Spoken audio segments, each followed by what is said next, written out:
ভাবলেই হাসি পায় যে যিনি কিনা দেব সেনাপতি, যিনি শৌর্য বীর্য এবং পৌরুষের স্বয়ং প্রতিমূর্তি, যিনি অরাতিহস্ত শক্তিহস্ত কার্তিক, আর বাহন কিনা একটা ময়ূর।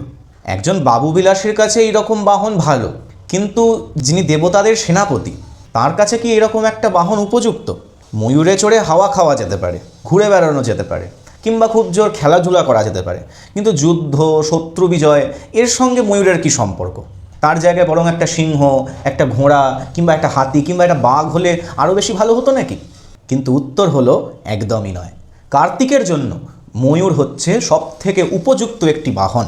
সৌন্দর্য এবং বীর্য এই দুটিই কার্তিকের মধ্যে বিদ্যমান। তিনি তপ্ত কাঞ্চন বর্ণাভ, অর্থাৎ উত্তপ্ত গলা সোনার মতো তার গায়ের রং। আবার তিনি শত্রু হননকারীও বটে। সুতরাং তার বাহনটিও এমনই হওয়া চাই যার মধ্যে দুটো গুণই বর্তমান থাকে। ময়ূরের সৌন্দর্য এবং বীর্য দুটোই রয়েছে, আর ঠিক এই কারণেই কার্তিকের জন্য ময়ূর হচ্ছে উপযুক্ত একটি বাহন। পরিষ্কার হলো না, তাই না কথাটা? আসুন পরিষ্কার করে বুঝে নিই। ময়ূরের যে সৌন্দর্য আছে সেটা সাদা চোখেই ধরা পড়ে। সুতরাং the brave alone deserves the fair, এই ইংরাজি প্রবাদ অনুযায়ী কার্তিকের বাহন ময়ূর হন। এতে কোনো রকম কারোর আপত্তি নেই বা তর্কের কোনো জায়গা নেই। কিন্তু প্রশ্ন এলো, শৌর্যের সঙ্গে ময়ূরের কি সম্পর্ক? এই প্রশ্নের উত্তর দেওয়ার আগে প্রাণীতত্ত্বের ভিত্তিতে ময়ূরের সম্পর্কে কটা কথা আলোচনা করা প্রয়োজন। প্রাণীতত্ত্ববিদদের মতে ময়ূর এবং কুক্কুট এই দুটি সমবর্গীয় পক্ষী। আমাদের ঋষিরাও এই দুজনের মধ্যে একই রকম চরিত্র প্রায় লক্ষ্য করেছিলেন। প্রমাণ শ্রীচণ্ডী বলা হচ্ছে, ময়ূর কুক্কুটভৃতে মহাশক্তিধরে নঘে কৌমারী রূপ সংস্থানে নারায়ণী নমস্তুতে। এখানে কুমারের শক্তি কৌমারীকে ময়ূর এবং কুক্কুটভৃতে এই বলে সম্বোধন করা হচ্ছে। এখানে কুক্কুট শব্দটার সোজা সাপটা অর্থ হলো মোরগ, কিন্তু অনেক ব্যাখ্যাকারেরই এই কথাটি স্বীকার করতে সংস্কারে বেঁধেছে।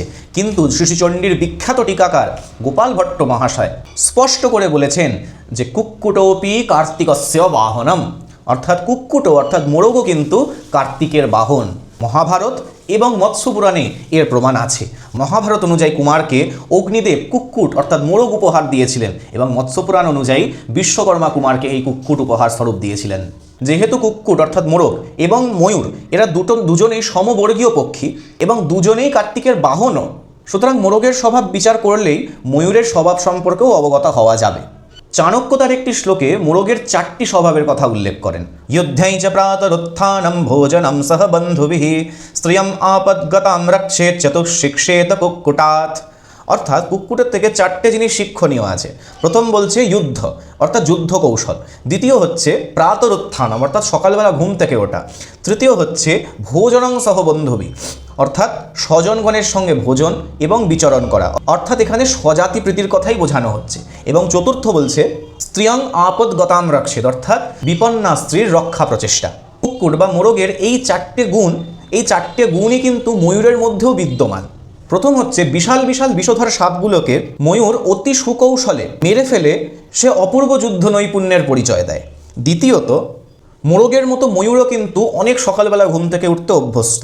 তার গলার স্বর, তার কিকাকার রাত্রি অবসানের সংকেত বয়ে আনে। তৃতীয়, ময়ূর বাস করে দলবদ্ধ অবস্থায়, এক একটা ঝাঁকে সহস্র মানে হাজার হাজার ময়ূর দেখা যায়। তারা একসঙ্গেই ঘোরাফেরা করে, একসঙ্গেই খাওয়া দাওয়া করে। এবং চতুর্থত, মোরগের মতো ময়ূরও কিন্তু স্ত্রীরক্ষায় সাধ্যমতো তৎপর। এই 4টে গুণই কিন্তু ক্ষত্রিয় স্বভাবের সঙ্গে ওতপ্রোতভাবে সমন্বিত। প্রথমত যুদ্ধ এবং দণ্ডনীতির কথা।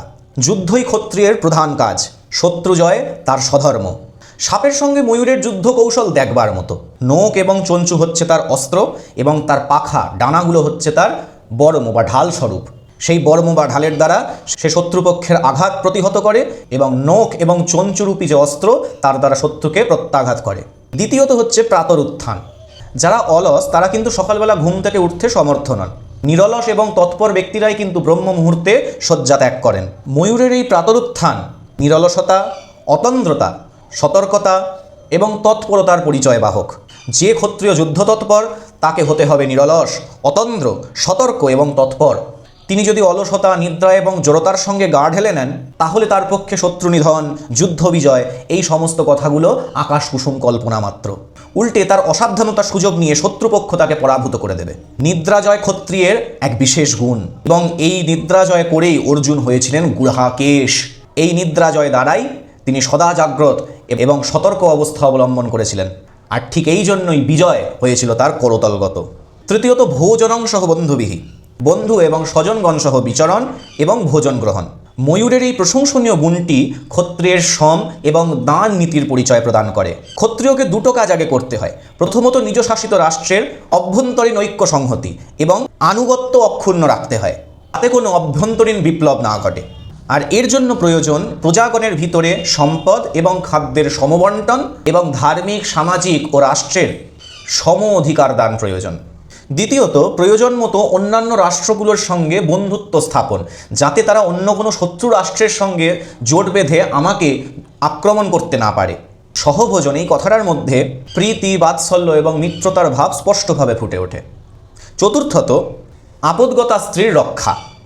এটা কিন্তু আসলেই একজন বীর ক্ষত্রিয়ের একটা মোহনীয় গুণ। ইংরেজিতে একে বলা হয় শিভালরি বা বীরত্ব। নারীর সম্মান, সতীত্ব এবং মর্যাদা যেখানে ক্ষুণ্ণ হতে বসে, সেখানে বীর ক্ষত্রিয় অকাতরে প্রাণ দিতে প্রস্তুত। আমাদের রামায়ণ, মহাভারত এই সমস্ত মহাকাব্যগুলো তো শিভালরিরই দৃষ্টান্ত প্রতিষ্ঠা করে গেছে। লঙ্কার রক্তক্ষয়ী যুদ্ধে রাবণের কুল ধ্বংস হয়েছিল কেন? সীতাহরণের প্রতিশোধ গ্রহণ করার জন্য নয় কি? কুরুক্ষেত্রের সেই 18 দিন ব্যাপী মহাযুদ্ধে কুরুবংশ নির্মূল হয়েছিল কেন?